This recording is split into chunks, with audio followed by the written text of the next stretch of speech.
আসসালামু আলাইকুম। Tiger monosex tilapia মাছগুলো আপনাদেরকে দেখা দিচ্ছি viewers fisherman BD channel. Viewers আমাদের চ্যানেলটা যদি ভালো লাগে অবশ্যই চ্যানেলটি সাবস্ক্রাইব করতে বলবেন না, ওতে ভিডিওতে লাইক করবেন। ভিউয়ার্স এই টাইগার মনোসেক্সগুলো এই সাইজের মাধ্যমে মাছগুলো পুকুরে ছাড়লে মাত্র 4 থেকে 5 মাস হতে 3 মাসে বাজারজাত। 2.5 থেকে 3 মাসের ভিতরে বাজারজাত করতে পারবেন সম্পূর্ণ অনায়াসে। এই মাছের খাদ্য যে কোনো দানাদার ফিড খাদ্য খাওয়ালে মাছগুলোর সফলতা থাকে মাত্র 3 থেকে 4 মাসে। পিয়াস আপনারা টাঙ্কিতেও মাছগুলো চাষের সফলতা ওতে পেয়ে থাকেন। টাঙ্কিতে খাদ্য কি প্রধানত থাকে, যা বলা হয় ফিড খাদ্য, বাসমান ফিড।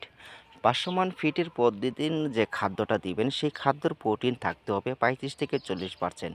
প্রোটিন খাদ্যতে আপনার কোনো রকম সমস্যা নেই, 3 থেকে 4টি উপাদানের ব্যবধান থাকে।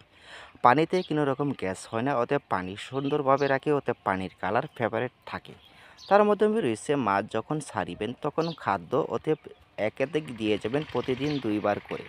2 বেলা খাদ্যতে কোনো রকম সমস্যা হবে না। টাঙ্কিতে 5 দিন কিংবা 6 দিন পর পর পানিটা চেঞ্জ করে দিতে হবে। তার মাধ্যমে রয়েছে পানির অতএব পুকুরের জন্য আপনার মাছ ছাড়িলে পুকুরে দেখা গেছে পর্যাপ্ত পরিমাণ গ্যাস হয়ে যায়। গ্যাস হওয়ার কারণ রয়েছে আপনার পুকুরে লবণ ব্যবহার করবেন প্রতি শতাংশে 500 গ্রাম করে।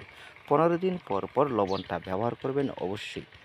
তেলাপিয়া মাছের ক্ষেত্রে, টাইগার মাছের ক্ষেত্রে লবণ যত বেশি ব্যবহার করবেন ততই মাছগুলো সুস্থ সবল থাকে। তার মাধ্যমে রয়েছে টাঙ্কিতে ব্যবহার করতে পারেন লবণ আপনার 10,000 লিটারের মাধ্যমে 1 সপ্তাহ পর পর 1 কেজি করে লবণ ব্যবহার করবেন ওই টাঙ্কিতে, তাহলে মাছগুলো সুস্থভাবে সফলভাবে থাকবে। অতএব মাছের খাদ্য খাবে, অতএব টাঙ্কিতে গ্যাস হবে না, সফলতা থাকবে মাত্র 4 থেকে 5 মাসে বাজারজাত। অতএব বড় সাইজের 3 মাসে বাজারজাত সফলতা থাকে। তেলাপিয়া মাছের সাথে অন্য অন্য কী মাছ ব্যবহার করতে পারেন, অন্য অন্য যা বলা হয় লাল, অতএব যে কোনো কালার মাধ্যমে মাছ চাষ করবেন, সফলতা পাবেন। মাছের খাদ্য 2 বা 3 বার করে ব্যবহার করবেন।